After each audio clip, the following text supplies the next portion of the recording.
just let Fahrenheit enjoy banning all of them. Yeah, Cruel, you're right. You clearly are the highest MMR. Anyways, okay, let's jump into the game. I'm really excited for this one personally, but we'll see how it goes. Yeah, and since Mogwai did drop the series to Cruel earlier, I think he's fighting for his life here. His tournament life. Yeah, definitely. And in the top left, spawning as the red Zerg, we've got GNR's Mogwai. In the bottom right, as the blue Terran, we got Naattt, the big Kahuna coach. Something like that. The head honcho. Yeah, the head honcho, the big cheese.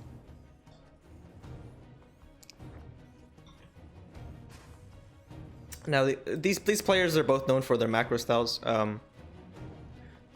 I think a lot of the Zergs in our team specifically really dislike getting cheese. I'm not sure about dispensing it, but I know a lot of the players that are active macro. So I'm expecting a macro game out of this one. It looks like we're probably gonna get that. Mogwai getting the hatch first, and nothing really weird going on so far. Yeah, generally when these two play, it's a pretty decently long macro game. One thing about being like pretty frequent practice partners is, you know, occasionally you might spot a weakness in your opponents, like openers or things like that. Keep that in the back of your mind, like, I'm going to design a cheese especially for this person because I played against them and know how they like to play.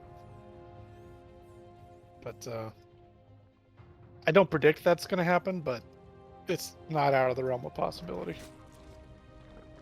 Yeah, and I said this previously in one of the games we were casting, but Naattt, besides that game against Crow, he's kind of been doing the same build in TVC for all of these matches so far. But since Mogwai and Naattt play against each other so often, I feel like these games there's gonna be something special.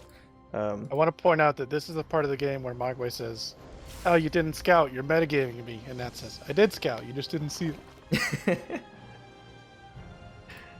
Well, it just makes it better than if you just do something weird. So you can call them out, right? Yeah. Yeah, exactly. It's about as standard can be for the openers so far. Reaper making its way across the map, gonna see if he can pick off any lings, pick off a creep tumor, be annoying as possible.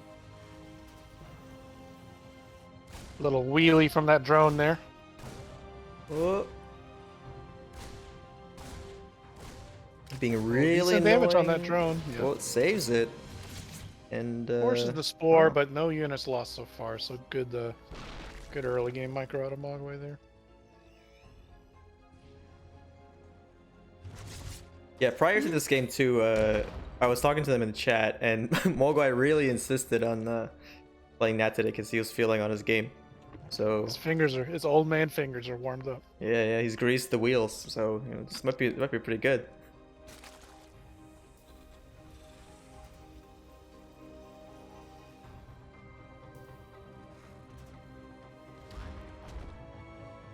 So another starport and a tech lab coming down on that barracks. So it could be cloak banshees again. Naattt just liking the invisible units lately.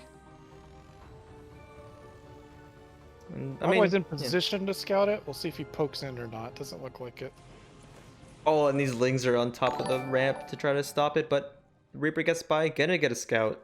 Doesn't really see too much, just kind of sees just worker saturation and yeah, mostly sees that there's no lair yet, so it's not going to be something like 2-hatch muta, but I guess he probably should have already known that by the timing. Oh, and I'm wrong. No cloak banshees this game. Always mixing it up. See, this is what I'm talking about. The cloak banshee wouldn't have done anything. Probably not. Yeah.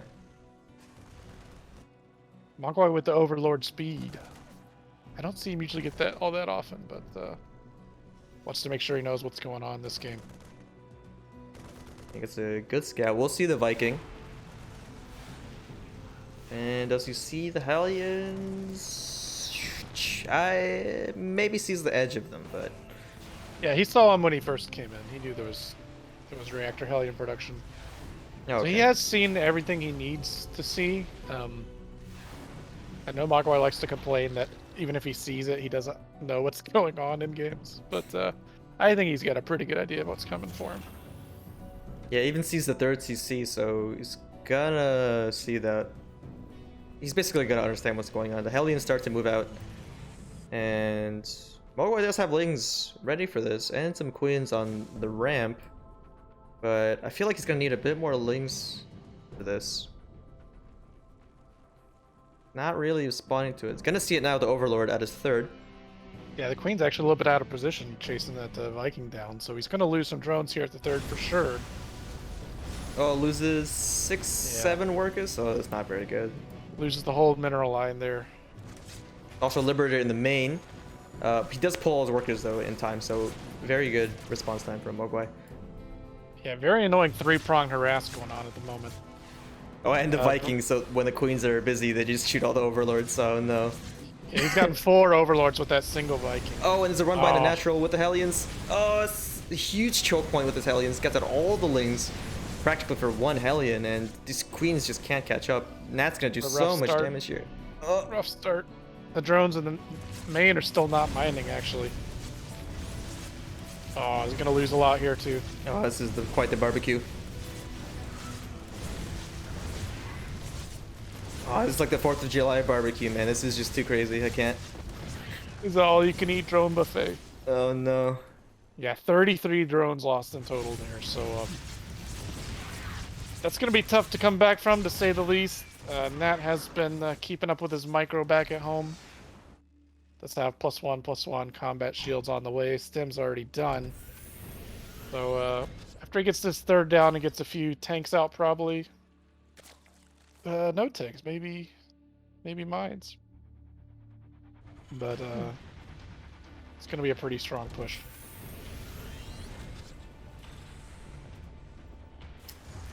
I mean, anything after that amount of damage has got to be pretty strong. Mogwai's basically just making a million drones to try to recover here, so it's gonna come down to like, is he gonna be ready for Natt's push, right? He's gonna be defending this on this game for a very, very long time. Takes his 5th base, double expanding, you know, kind of gambling a bit, which I would do the same personally. Well, I gotta say, 5th, like double expansion plus double evo, like I feel like you've got to cut something somewhere, right? Like you can't really go for like full eco greed after losing 33 drones, because when the push comes, you're just not going to have the raw number of units. So I feel like maybe cutting at least one of the evos, if not both, might have been a decision, or maybe only single expanding there. But I feel like he's stretching his resources a little thin, and he's going to be unit light for a very long time. Yeah, Naattt does find the 5th. It does stop it from going down. Gonna go back to the main. There's 14 Lings in production, but I feel like that's not enough to defend this. It's gonna need the Queens here. Oh, get some Overlords for free. Sees the upgrades, goes for one of them, I think. Yeah. No, he's gonna go for the drill. Oh no, the upgrade. Yeah, the upgrade. Goes for the upgrade. Gets the +1 or +2, and that is GG. Yeah, that is game. He just didn't have any, like, there's only 2 medevacs, but he didn't have any units at all. He was trying to go so greedy to catch up there.